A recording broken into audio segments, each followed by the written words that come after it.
Welcome to a Halloween party of our very own, a shared planning special for you this mid-month by the Great British Mickey Waffle. It's really not so scary. So welcome to the show. Now my wheels in motion and my windows open with the wind blowing in my hair. I'm driving down the highway, gonna do this my way. I can feel it in the air. Here I go.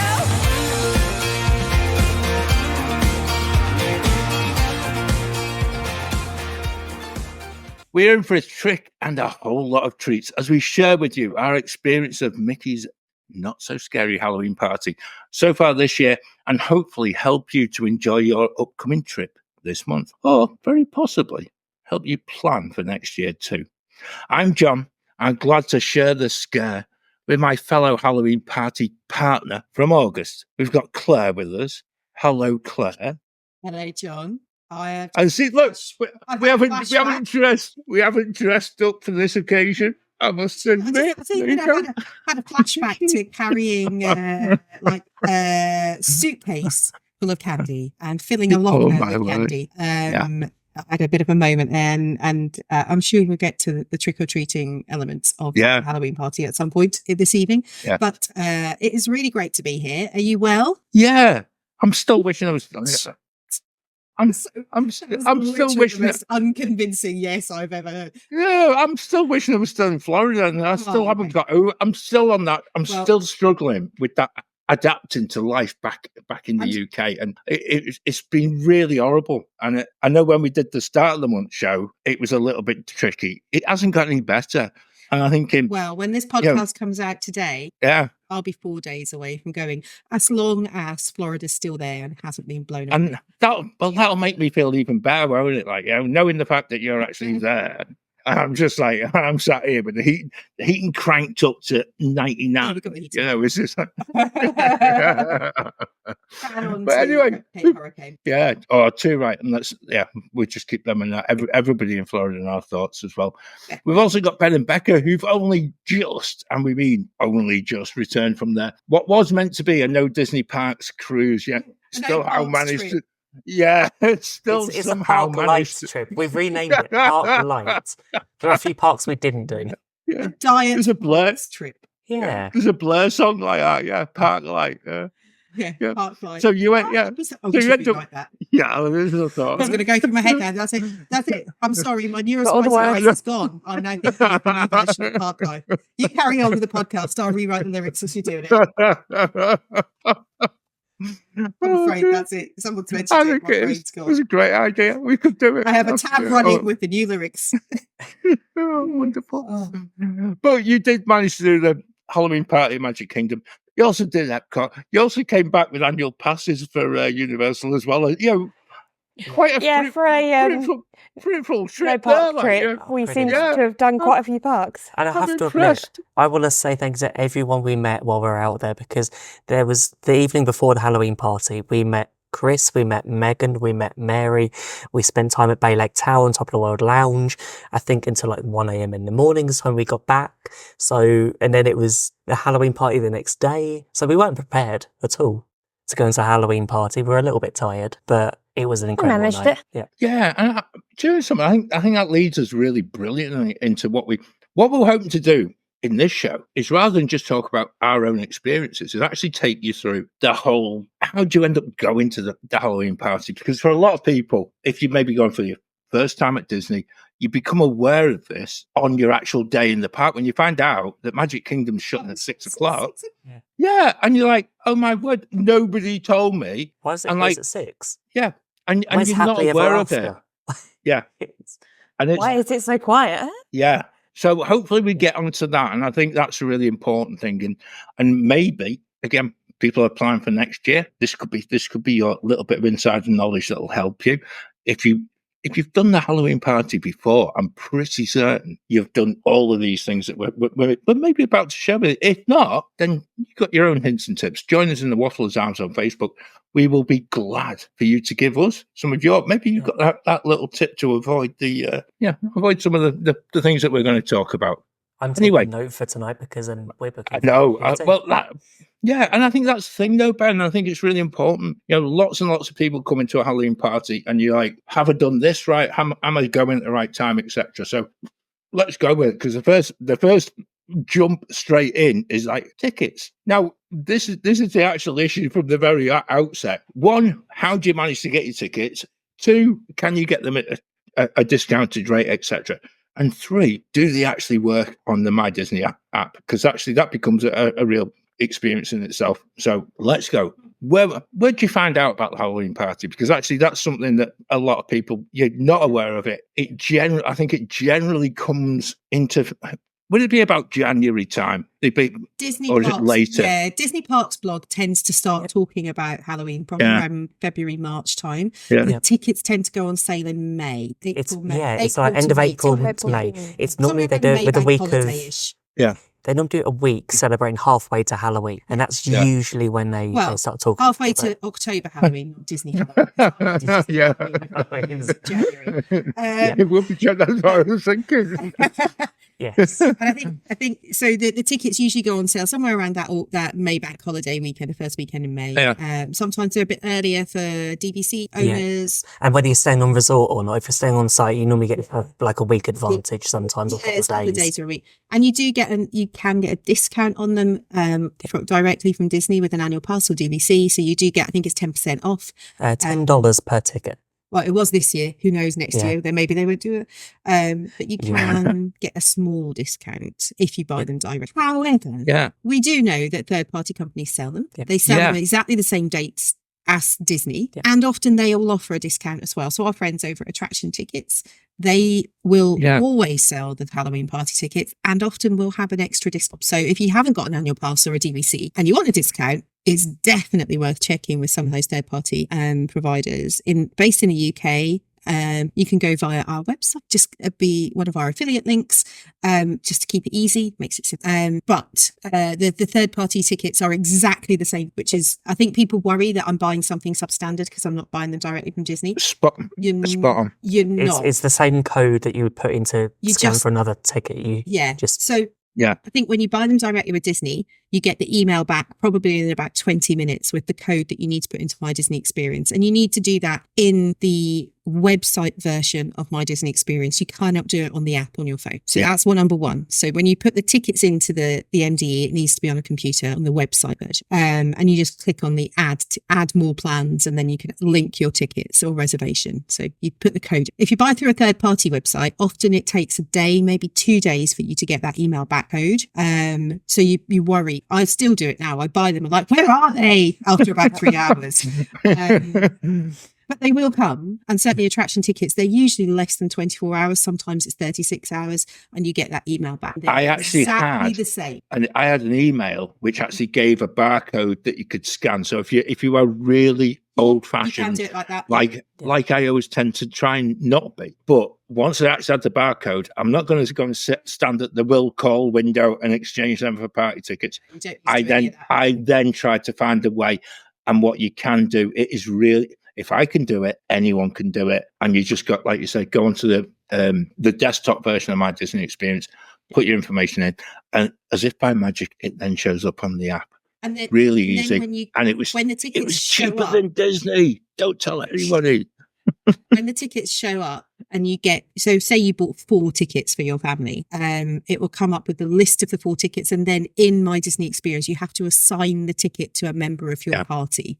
So you what you can't do is just leave them open. You have to assign them to a name. You can decide to swap them, but a bit like if someone's not going to your party later on, you can reassign it as long as they're in their friends and family. But when you first link them to your MDE, you do have to assign person, and then you can just use your Magic Band or your phone or whatever it is that you're using to enter the park as normal. They will just appear in your and they're there. And I want to go back to John, something you mentioned about being cheaper than Disney.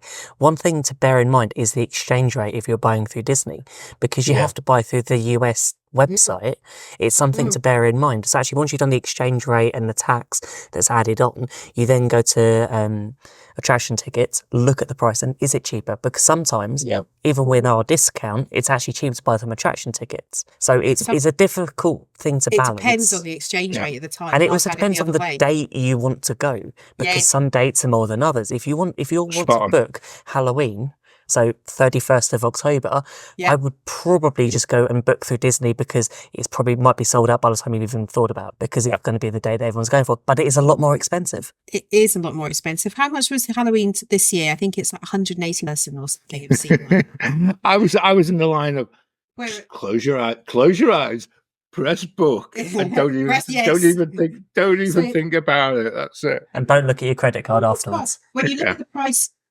pricing structure for Halloween parties, it's quite interesting, because they do start in August, and they usually start like the second week of August, maybe I think usually like around the August now. It used to be right at the beginning of September, and they crept back into the summer further and further and further, as soon as, which means you get pumpkins dressing Magic Kingdom from the beginning of August almost, which is ridiculous. But it makes for nice photos.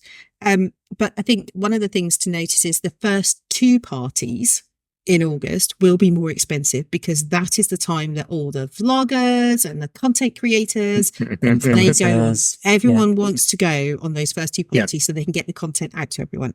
So you will find that party, probably it's usually a Friday night, the first one, following Tuesday will be probably $20 more than the subsequent month, which drops. So the lowest price ones for party 3 through the next 4 or 5 weeks to about the middle of September. They are usually, this year I think they're $120, $129, something like that per person. Sounds for adults, and then about $20 less for kids. And it goes up in September. And we went in on the 29th of September, because we were deciding to go 1st of October, but it was $20 more per person. So we're going 2 days earlier, and then got our discount as well.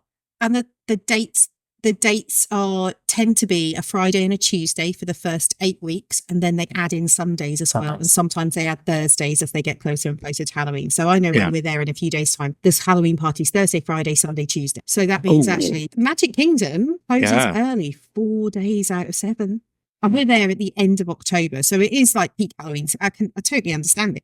But if you're not going to a Halloween party, you need to think day that you're going to want to watch Happily Ever After, or stay later in the park, because be aware that those hours between 6 and 10, when it's that season and there's not a Halloween party, Magic Kingdom is rammed, because everyone wants to go and see it. There's only 3 days out of the week you can see. But one good tip is to, if you are not focused on Halloween but want to do the rides, go early in the day. Go from opening, because it's one of the quieter days you'll get from Magic Kingdom is going on a party. Totally.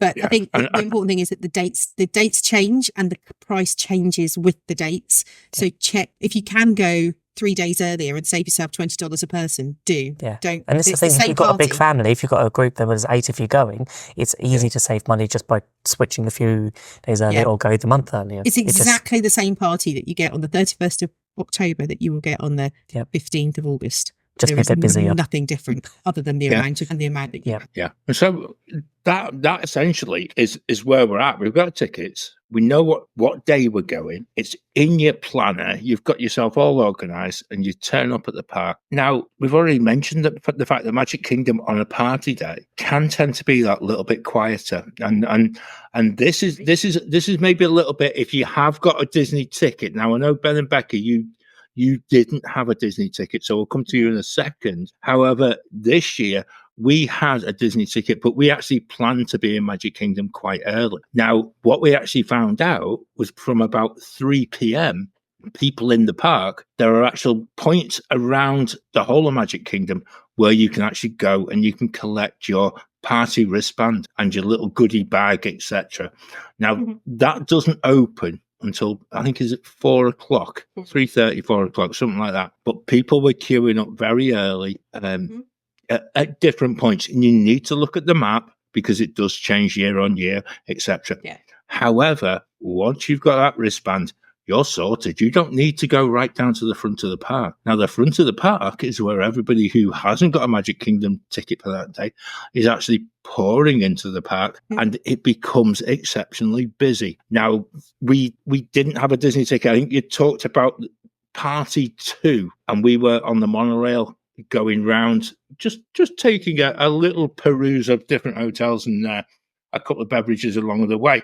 But we weren't going to do the party.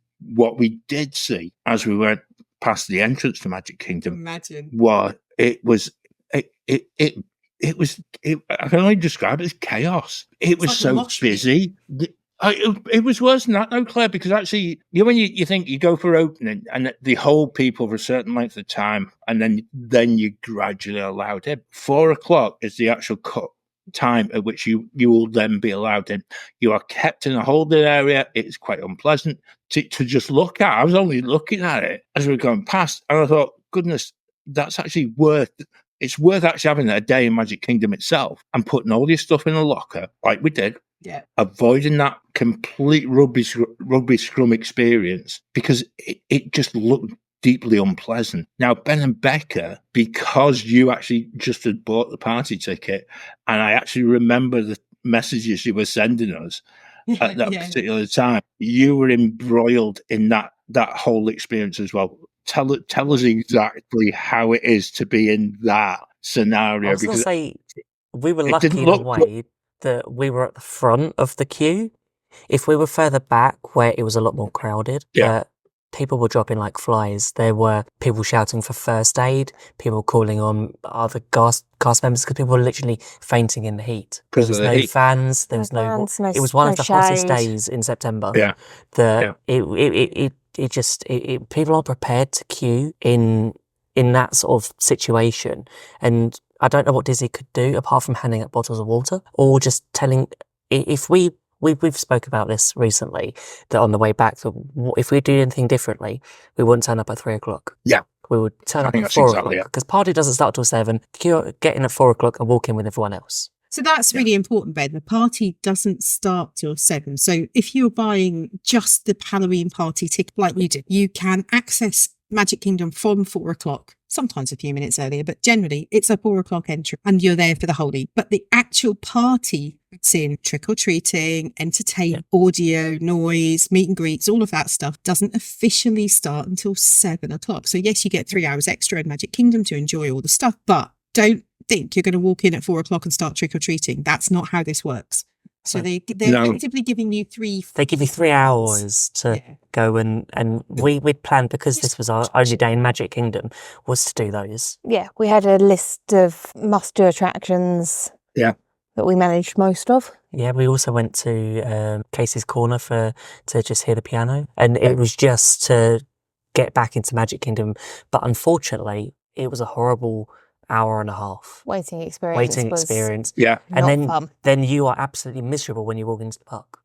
Yeah. And if you are right at the front of that queue, a lot of the time they haven't set up the backstage walk pass thing. Yeah, we walked through and didn't get a park map.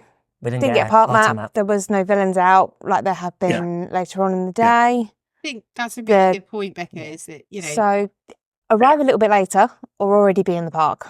Yeah, I think for us, there was no reason to arrive an hour early just to be in the queue in the sun, which I think Disney, going forward, if they're going to allow people to queue up from 3:00, I think that they should just help people to go visit the resorts, the 3 resorts that are around. They can't stop people coming. No, but the problem is if people are going to be, it felt, there were 5 that we noticed, but there was a lot more as we were at the front, a lot of issues further back. And when you think you're in 35 plus degree heat, it was 95% humidity, and there is no shade when you're out that front of the Magic Kingdom. It felt like we were in like I mean, it's lucky it wasn't chucking it down the rain, to be honest with you, because that's the other option. It's storm time. It's that time, 3:00 in the afternoon in the rain. It's just I think I'd rather be hot, but it is about managing your expectations at that point. That it felt really, you're going to stand in a queue. So it felt really strange, I have to admit. When we were at the front, we tapped in,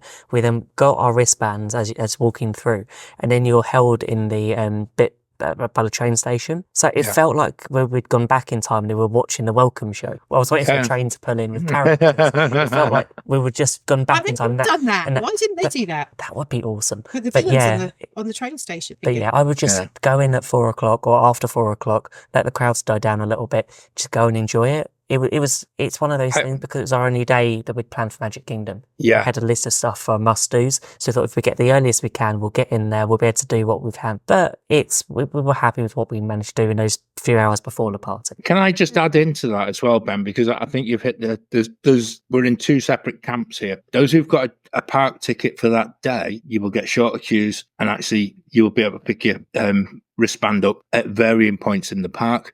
If you haven't got a park ticket, or you're not willing to use up a day's park ticket on your 14-day UK ticket, which is understandable because you've paid for the actual Halloween party, which gives you access to Magic Kingdom. So it could be quite a big money saver on the fact of going in just that little bit later.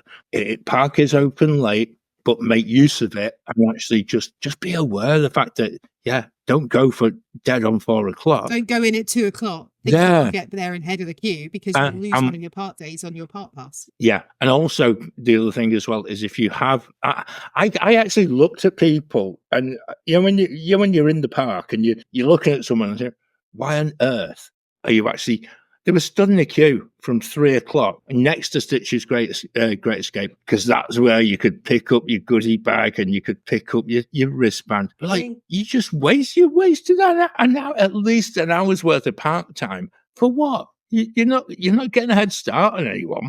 You're not suddenly getting more sweets than anybody. It serves no purpose.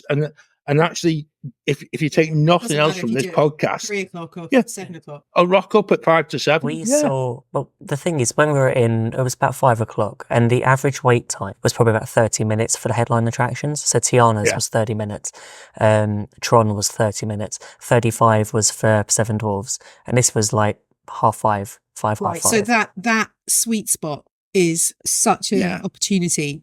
Yeah. Because the park shuts at 6, the day guests who are not staying for the party will start shuffling out at like 4:30, 5 o'clock, because they can see people coming in for the party. It's getting a bit busier, and they go, it's shut at 6. Oh, should we go now? And then we can get out and get dinner and all of that. So they start shuffling off, and you still have, and some of the big attractions are not open, like big attractions for me, like Jungle Cruise is not open during the Halloween party because they use it as a trick-or-treating stop. So actually the queues for some of those things drop dramatically between 5 and 6, and you can still get in the queue at 6, just not. So we've done that before where we've gone and got on the things like Jungle Cruise, and there's been a 10-15 minute queue at 5:30, 5:45, whereas an hour earlier it was a 60 minute. And that's because the people who are not doing the party are leaving, and the people who are doing the party are still in the process of arriving, or they're walking up the side street, or they're trying to work out the map or the food. They haven't gone, they're going, we'll do the attractions during the party when it's quiet. Now's the quiet time. So don't waste that hour between 5 and 6, because it's going in with a plan of what you want to do. Yeah. For us, because this was our only day at Magic Kingdom, it was quite mixed.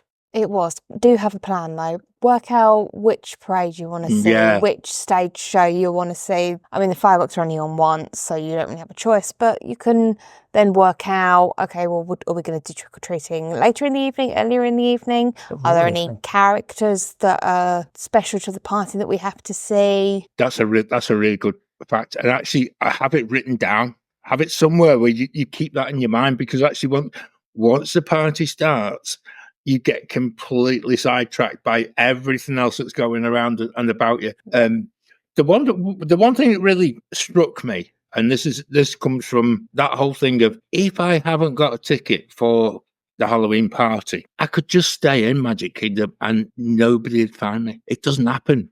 It's really, really clever how you are.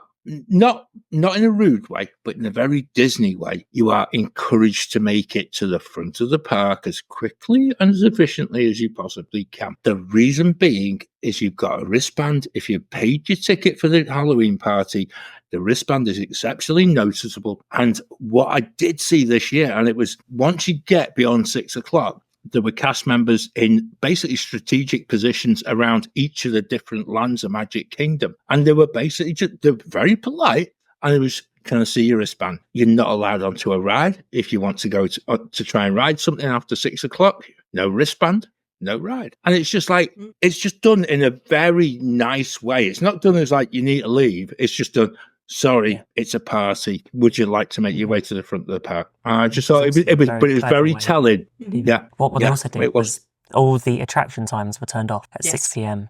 Which I don't remember them doing that before, but I remember this time because we were just sitting down and getting some food about 5 to 6, and it was like, should we see what the wait time is, see what else we can get in? It's like, oh, everything's closed, and that really confused me because it's like, why? Yeah. But no, the rides were still open as long as you had your wristband, but they weren't advertising the wait times to try and encourage people to leave the park that weren't part of the party. I think that's a good way of doing it. And interestingly, when we're there in a few days' time, we are there on a party night. We are going.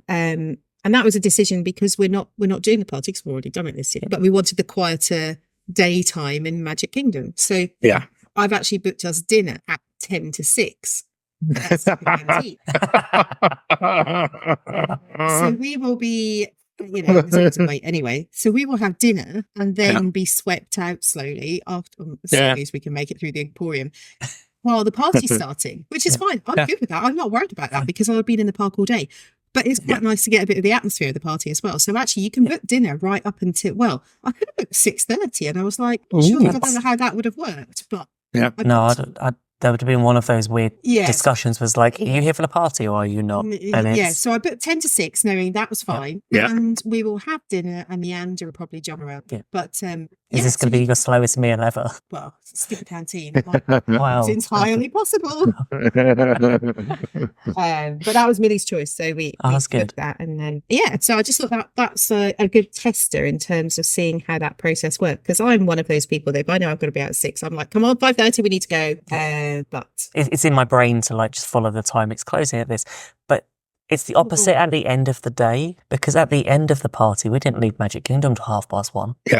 Well, you could stay there till the bitter. Oh yeah, we to a point where make sure all of the people have gone so the buses aren't too busy. And we got to a point where the photo pass photographers had stopped for the evening, but we met one outside the Emporium and asked them to take a photo of us. So we had a pretty much empty Main Street. That's lovely, and that there's so few opportunities like that now where you can be in the park until that kind of time. And that really for me is quite a beautiful experience when you know that you're one of the last few people coming down Main Street. And it's choosing that last, like you said, Becca, about what show to choose, what times. And because of the sort of sunset changing throughout the Halloween season of the parties, it was one of the first ones with the October timings. So there was the parade was earlier for the first one. And a few of the other shows had changed different times. Added an additional stage show, I think, hadn't they? Yeah, there was an additional one there. And then we did the one that was at midnight. So party finishes at midnight, but we were there to watch it, the last one. And then we just walked through the shop and just enjoyed being on Main Street. The only problem was Main Street Bakery was closed. It's kind of a first world problem, Becca, really. we thought we'll go watch the show, we'll have a coffee. Keep us awake. We'd drink. The thing is, we hadn't gone to bed till like 2:00 the night before. We were up for homecoming brunch at 9 a.m. It doesn't sound like an actual problem. This sounds like a slight inconvenience. It sounds like a proper Disney holiday, isn't it? She's like, but one of the best things as well, and this is perhaps a time to think of this, because we didn't really pick out a lot of the stage shows because it wasn't really on our radar. And also what I would say, in the past, we've actually gone for some of the character meet and greets and deliberately left them until after fireworks because they tend to be a little bit quieter because a lot of people leave after the fireworks. But we did. I think the last time we did this, way back, I think it was 2018, Seven Dwarfs were a photo opportunity. They weren't available this year, unfortunately, because that was a fabulous meet and greet. But some of the character photos, some of the experiences are absolutely amazing when it comes to the Halloween party. And I must say, I know we said about this in the podcast recently, but Haunted Mansion is an absolute must for you. Just to get that whole vibe and things like that. The cast members there are completely absorbed into the fact that it's Halloween, and they will go over the top and they will make it an absolutely superb experience. So don't miss out on that one. And also there's a photo pass picture on the way out. It's really There good is, too. which is Really awesome. busy. Yeah, Mhm. we We walked looked past at it, but was, the queue the looked longer queue than was- the attraction. So it was like, was- I think we'll skip that one. Yeah. It was cool. Yeah. I think that you point something out, John, in terms of like it. You do have to almost make a decision of whether you're going to queue for character meet and greets, and I think so. some of those lines do get super long. I remember we stood around the back by Pete Silly Sideshow, like, oh yeah, we'll go and meet, whatever it is, Daisy and Minnie, and all that. And we went, it was like 45 minutes, and we're like, no. I think it's quieter in August because we several times on the app I looked, it was 90 minutes.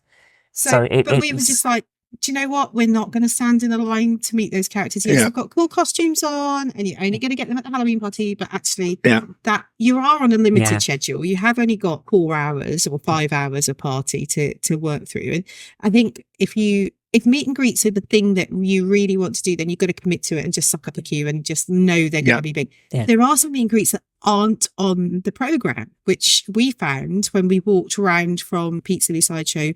We walked up towards Story to whatever it is with Belle, and we got to Gaston's Tavern, and Gaston was there. Now there was no mention of Gaston. He's not on the program. He's not mentioned anywhere, but Gaston was there doing meet and greet. So we were like, right. And the queue was only about 6 people long. We were like, and that's probably because he's not on there, and this is it. So you have to keep your eyes peeled. So there might be opportunities that you can jump in and see, and things that, and people that, characters that are not the common characters, which is great. You do get more villains, which is awesome. But if that is your thing and that is what you're going collecting autographs, or you're doing something special and you want to get all those character meet and greets, you aren't get many attraction stuff. You are not going to get much trick or treat, and you are certain to get to see all the fireworks, all the parades, and all the stuff. You'll spend a lot of your time in the queue. Right. And I think if you know that going in, if you're expecting to be able to do everything, it's like any other part day. You can't do all the things. So make a decision. I want Disney to bring back something that they had a few years ago, and they trialled it for a couple of years, and it worked for Halloween and Christmas. They tried it for 1 year. No, they did it for 2, I think. 2. But they did the season ticket. You could pay for 2, and you could then go use every it. night if you wanted. Yeah, that was brilliant. But I think unfortunately, that's changed. But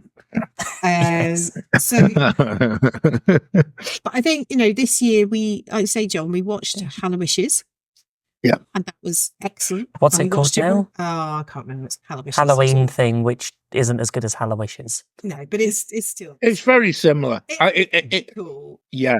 And also, what you need to be aware of, it changes your whole perception when you go back in and watch Happily Ever After, and you haven't got the full perimeter fireworks. And that in itself is something else, because if you're not used to it, there are things happening totally to the right and the left of you, where with normal fireworks, it's generally always just straight in front of you. The fireworks are amazing. And it's just if you want a good view really of fireworks, last year we didn't have a party ticket, but we did a fireworks cruise on a party night. Yeah. And so it was incredible to go out onto Bay Lake and see the fireworks. They were incredible. Yeah.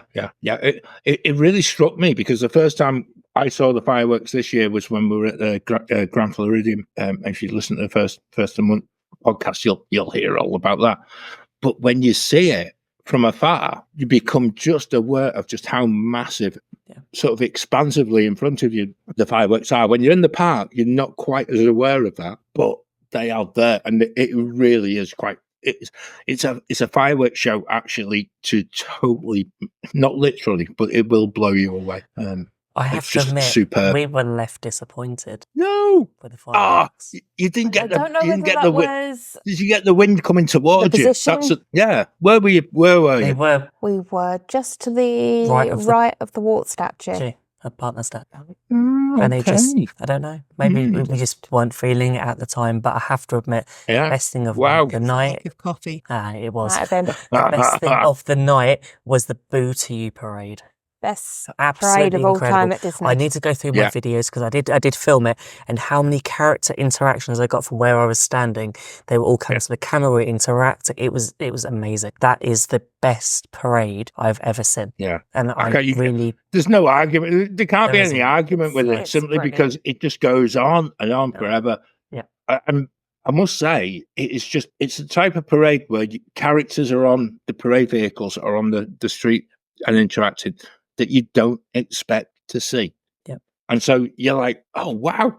And then you think, well, this must be the last float. and then it's not. It goes on again, and you just like, and then it resets, and it absolutely just blows you away. It's worth it, and this is perhaps bringing all these elements together. If you want to go and do rides on a shorter queue time, or meet and greet of certain characters that you picked out, or you want to go and see the stage shows during the course of the night, the fireworks and the parade are an absolute must do. Don't try and be smart and think, oh, well, I'll beat the queues and I'll go and do that, and I'll miss out the parade. You can't. It's the one thing that is just, it's just amazing. And just don't miss it, because actually that would be just, you'd be heartbroken. You get back on the plane to come home and did you watch the parade? Oh, no, we missed that because we're in the queue for Tiana. So you can do that anytime. You can't see that parade anytime. You escape the earworm for the next 5.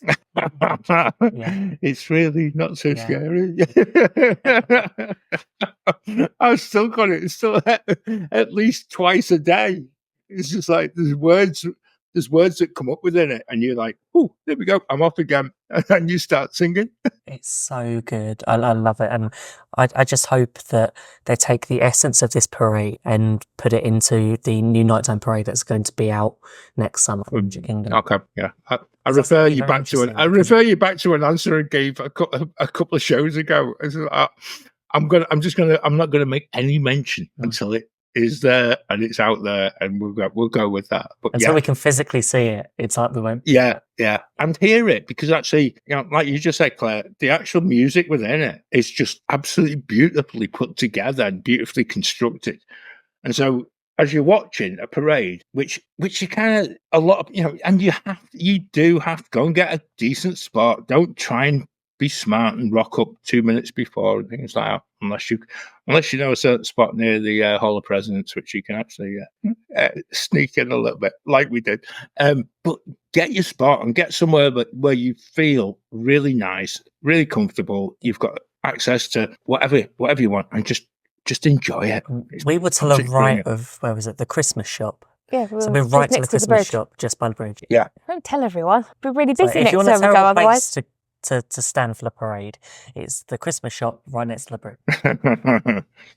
And we were the other side of the road, just outside the Hall of Presidents, and what you find is actually as it comes around the corner, the parade slows a little bit and resets. Every parade vehicle is on a reset at that particular moment, and so you get a really good photo opportunity, and two, because the parade float has to come round the corner, you've got an opportunity to take as many photos or as long a video as you want. And the characters there stop, and the ones that are just interact with. But they have to slow down, because actually some of the parade vehicles struggle getting around the corner. So you find that anyone who's a dancer, anyone who's a character on the road, they will actually just take that little bit moment more with you. And it's a really brilliant, a really superb parade. Don't miss it. So from the parade, where did you guys go next? Because actually, I think we've not spoken about one of the things that was the highlight of my night, and that's before we get to chocolate, etc. But Space Mountain in a Halloween party with no lights whatsoever. It's just got a chance to do it. Yeah, I'll tell you, I've got to say, it's just brilliant. We didn't spend much time in Tomorrowland really during the party. We did before, where we broke down, or felt like we broke down a couple of times on People Mover, which wasn't the best start of our day there, but and then I did Terrible and Buzz. But yeah, we didn't really spend much time in Tomorrowland. I think a lot of it was spent, we focused on, we wanted to do Tiana's, which was a 30-minute queue. We did Big Thunder at the in the dark. We did pretty much most of the stuff that was on our list. I think just Space Mountain just was one of the ones that we never quite got to. We did Pirates. So we never even got to Tron. Yeah. I see Pirates is another one that really takes on a different life when in a party as well, doesn't it? A few years ago they used to have live actors. There's a band outside. And you've got Captain Jack meeting as well. Yeah. And the queue for Pirates all night was pretty much 5 minutes. So it was like we went on it straight after Big Thunder. It's like, we're just around the corner. We might as well go there. Did a couple of the treat stops on the way. Yes, there's quite a few in that area. Now, treat stops. Let's explore that little one. Now, unless you've got somebody called Millie with you, who can then go and make so much use of a treat stop and use the adults with her as a shield as she raids all four of the bins with sweeties in them, as adults are around about. She just basically is just taking from anybody. She's I've got to say, she Claire, gets away with it. yeah, It won't last absolutely. forever. No, I will always take my hat off to her, because there was a point when you guys went to meet Gaston, Dan and I were going back to the lockers to actually dump so much stuff, purely for the fact it was not, you couldn't continue to carry it for the rest of the evening. Yeah. Now, in the end, I think Dan ended up getting a locker for yourselves, purely based on the amount of treats that Millie had managed to get. Mills, It was absolutely brilliant. it was just the locker was pretty much 3/4 full. So when he opened it at the end of the night, I know that we take it all poured out. Yeah, and it was just like trying to, like, literally holding the bag and like sweeping it out. It was the most ridiculous amount of candy, more than we've ever had. So there was 4 of us, and we all had a bag, and we had a backpack, and we did our usual where you decant it into the backpack, because you can't carry those bags in. No. Yeah. But Mills And then your was back gets heavy. Right. Yeah. So Millie was doing, literally, when there was 2 pairs of people and you would go to, there's nothing to stop you going round again. And lots of people don't think that you can. So you're meant to go through it, collect your candy and leave, and then go round again if you want to go to the same treat stop. And you can go as many times as you want to that treat stop. Yes. There is no limit. So if you want to just spend all night going around one treat stop, round and round and round, you absolutely can. Probably not best use of your money, but there's no reason why you can't go back to a treat stop, or you can go and do a ride next door and then go back through it if there's no line, anything like that. If there's no limit, there's no rule, other than the fact you're probably not meant to go to more than 1 cast on each trip round. Millie, there's usually 2 bins and 4 cast members, and they've got their scoop with that they fill. So it used to be handfuls, and now they have a scoop that they use, which I think is probably better. A lot more hygienic. All 4 people, and she would literally go to the first person and then sneak it behind one of the grown-ups, and then go to the next person, and then like scoot round to the other 2. So she was getting 4 scoops of candy for every treat stop. See, I did it by accident. You went to one customer on the right, I went to one on the left. So I had a bag, and then it was like it was taking a bit longer, so I walked over to you. And the cast member next to you just put some more in my bag. I thought, and then... Yeah, that's fine. No, they don't care about it. I just thought, oh, I've got double.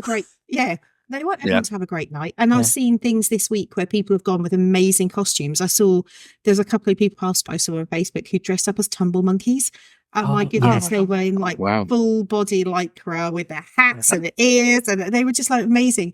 And they commented, I think someone commented, did you get in? Someone said, yeah, scoops last time, because they were so impressed with the costumes. Oh, that's amazing. There is things that happen and it's fine. And like Millie didn't get into trouble. They laughed, they were laughing at her costume. And, I think if you're a child, you could that. But if you're an adult, I don't think so either. If it's towards the end of the night and they just get rid of the candy, sometimes they will give you double scoops anyway. Sometimes you do get more, as that quite often as the night goes on, the scoops get more. And if you're in costume, you do tend to. Now, can we get onto this costume bit, Claire? Because actually, I think since probably last Christmas, you've dug at me the fact if we're doing a Halloween party, we need to dress up, right? Right. Now, knowing how much throughout my whole teaching career, when it came to World Book Day, I would find any excuse to find a lame costume just to avoid that whole dressing up bit. We didn't. We went all in. And do you know something? It was incredible fun, and I enjoyed every single minute of it. Even though I looked a complete numpty dressed up, it actually added to the evening. And actually, if I went and did another Halloween party, I would find a reason to get dressed up again, because it sets you apart. Yeah, you look completely different, and people look at you and they're trying to figure out who you've dressed as. And then when they actually got the fact that we were doing It's a Small World between 2 families, and it wasn't the countries of Epcot, which we had a bit of a reuse that next year. Yeah, well, that was exactly, Ben. That's what we were thinking. But we're ahead of the game now. But it was amazing, and the amount of cast members and the amount of people at the party who actually engaged with us purely based upon the fact that we'd gone to the extent of dressing up. Absolutely amazing. Such a difference. It makes a difference. And I am a huge, I don't mind getting dressed up in costume. It doesn't bother me at all. I know some people find it really uncomfortable and don't want to do that, and it's not their thing. That's fine. If you are undecided, if you are sitting on the fence and they're like, "I might get dressed up," just do it and go for it. To go for it as big and proud as you possibly can. Yeah. And I've put in, there are photos around of us dressed up, and I'll put them in the Waffler's Arms and stuff. Yeah. We've from the first party that we did, we have dressed up, and some of our best conversations are for like 5 months Halloween party. It's like, what are we going to dress up as? And trying to decide what it might look like. And we have lots of ideas and we throw things out and we come up with different. And it really does make a difference to the interactions you get with cast members and the difference you get interactions with other guests. It's definitely other guests. We were in the queue for Tiana's and we come across Yzma and Kronk. And it was just incredible. It was just, I had a little Cusco's poison. It was just one of those things that you, in a normal day, you wouldn't probably have spoken to that guest. But actually, there's something you just talk about. It's really good. I just think it's fun, and it increases that investment into that whole thing. Right, you get what you put in is what you get out. Yes. And if you put a bit more of effort in, you get something extra out. And I think that's the same a lot of the time. You are, if you seek the interaction and dressing up in costume, it's the one time in Orlando, in Walt Disney World, where you can wear a costume, and it's okay as an adult to wear something ridiculous. And we decided to Disney bound this time instead of doing a full costume, because the cruise before was a Halloween cruise, so we had pirate night and we dressed up in sort of full pirate gear, and there you go. It was just one of those things that we didn't have enough luggage space to bring costumes. Costume. I think the other thing to bear in mind as well, Ben, and this is something that struck me on the night. As much as you feel that your costume is like absolutely, I put in loads of effort and this looks absolutely superb, you will, within 10 minutes of the party opening, you will walk past someone who was gone, totally imaginative, totally to the nth degree, and you actually feel as if, oh my word, I'm actually look at me in my fancy dress, and they look the complete part, and it's just like you look at other people, and be prepared for that. No matter how good you think your costume is, some people out there are so incredibly dressed, and just one of them things. Just don't think, hey, look at me, because someone else. And what was really, other thing that was really nice is, other people who were dressed for the party, it kind of became that little bit of a nod, between, a little bit of a wave to each other as you were walking past. Yeah. You've made that extra effort. We've made that extra effort. Yeah, nice costume. And it was just like little comments. It was such a lovely part of it. I wouldn't do a Halloween party again without getting dressed up. And that's saying something. Our last Halloween party was in 2016. We didn't dress up. We had a couple of Halloween T-shirts, I think. But then this time it was with Disney bounding. Next time, I think we're going to plan. Just make sure you dress for the weather. Yeah. That's the thing to bear in It is mind. hot. It is humid. And and some of the costumes we saw looked like they... they looked like the people in them... The people in them looked fine, but they looked like they should have been melting. Yeah. Some people were. See, I would just go for the costume and suck up the middle. Just go with it. It's one night. You never know what Florida weather's going to bring. So. No, it's fine. And actually, the night we were at the party, it was really pleasant. It was it was hot, but it wasn't unbearably hot. And it didn't rain, and it was. We had a really lovely night. Whereas the parties either side of ours were torrential rain, appalling. Yeah, so you just don't know. It's a bit hit and miss. So just wear what you want to wear. Yeah. If you are wear the costume, and have fun. If you are getting dressed up and you are there for earlier in the day, this is a little bit of a hint and tip as well, because we went into Magic Kingdom early. We basically got ourselves in, put all the costumes into a locker, and then just left them in the locker for the time until we wanted to get changed for the party. It was really dead easy to do. The lockers are there every single time you go into Magic Kingdom, so make use of them. And what we actually found was, being Magic Kingdom, when you come to get changed and you choose, normally in the UK you go into a restroom later in the day, and you wouldn't even you would never even think about wanting to use them. They're dead clean. So getting changed was actually really remarkably simple and remarkably easy. So, and then you just go and dump all your park stuff into the locker and leave it until you come out the park at the end of the day. So it's dead easy. I now need ideas for like next year's Halloween costume. Don't Claire's with us. She'll come up with great ideas. She's there's six so of many. us, if that's any help. Going next year, yeah. Go as a dwarves with one missing. Oh yeah. Oh, well, on someone's shoulder, put an extra head on. Oh yeah. Like they do in the parades. Yeah. There's so many things you can think of, and when we start thinking about our costume, often we talk about characters, we talk about the slightly out of the ordinary. You see a lot of Peter Pan, Wendy, Tinkerbell, Sneak, Captain, and those things, and you see a lot of villains, and I love that. We like to do some recognised cast members or attractions.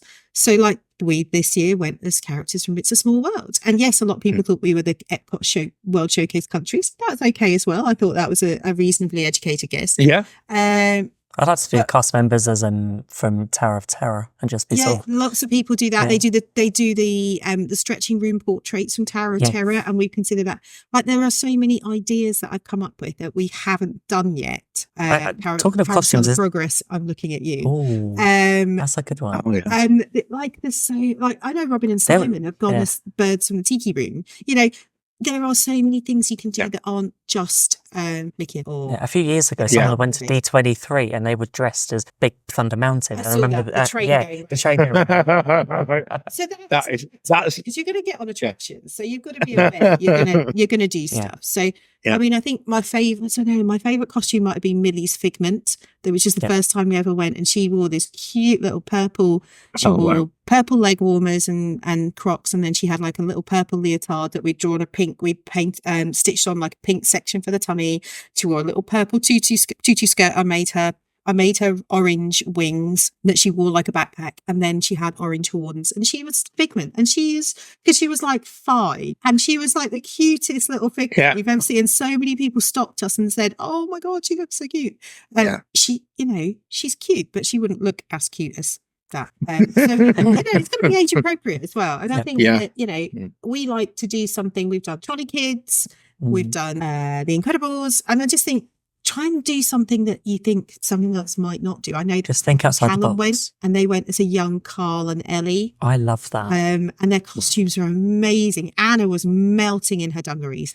But they had so many comments about their costumes and they just had the best time. And it does make a difference. So if you're on the fence, what I'd say is if you're on the fence in any way, just go do it. Go for it. Yeah. And you won't ever look. No, and I won't. It's just like it changes your whole perception. And I've really...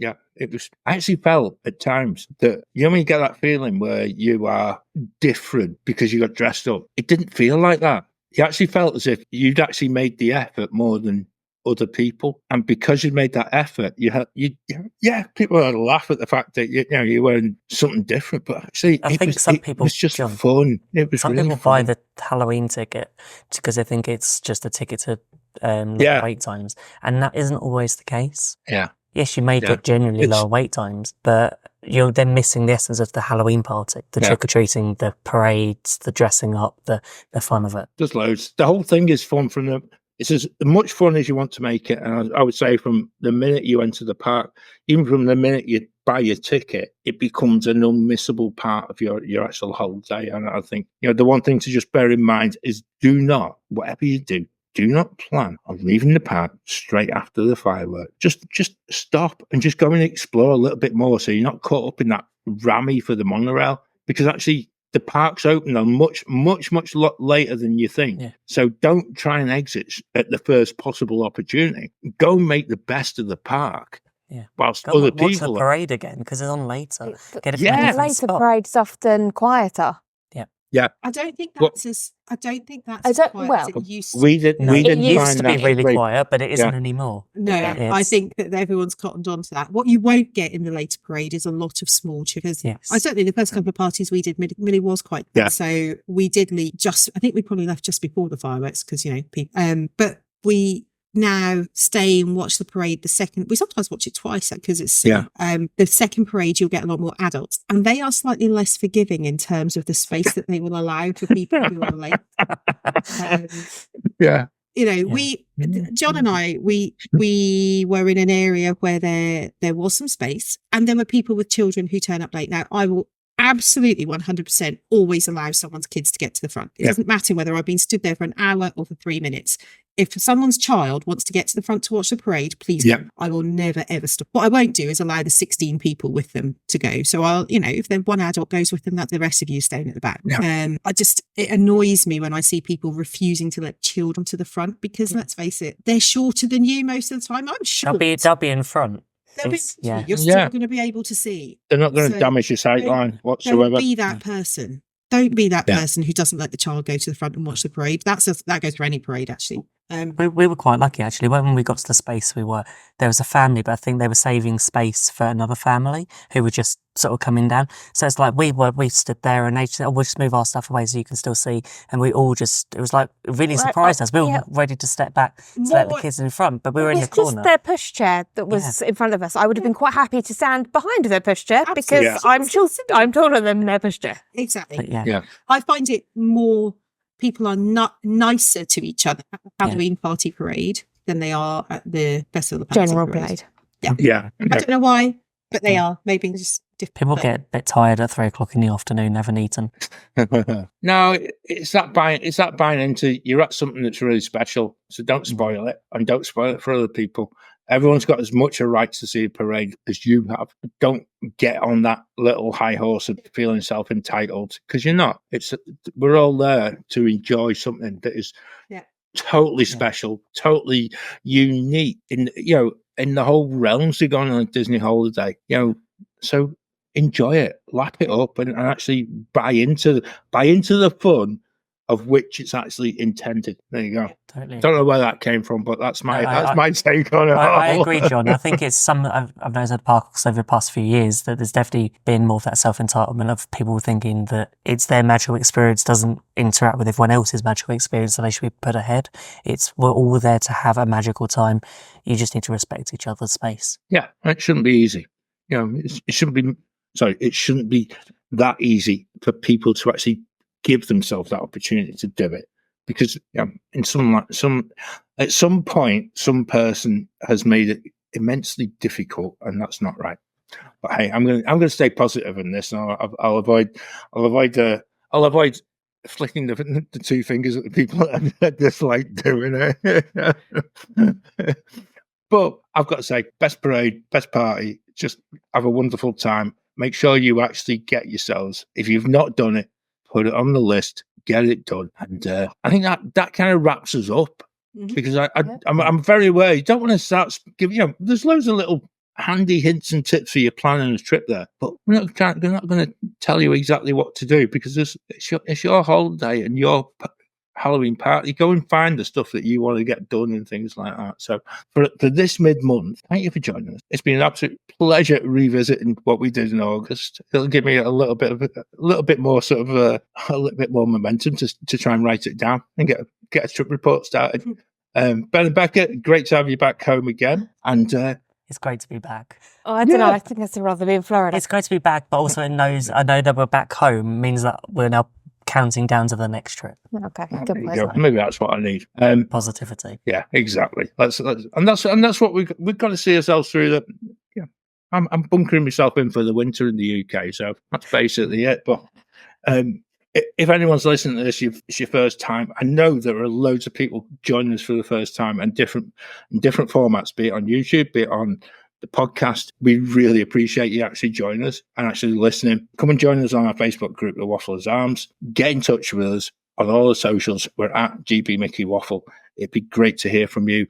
We'd love to hear about your holidays too, because that gives us that's the passion that we all share. Is that whole bit about being in Disney and enjoying Disney and Orlando, wider Orlando holiday as well. So until we meet again, 1st of November show coming soon. As soon as we actually get to the 1st of November, we'll see you soon. Now my wheels in motion and my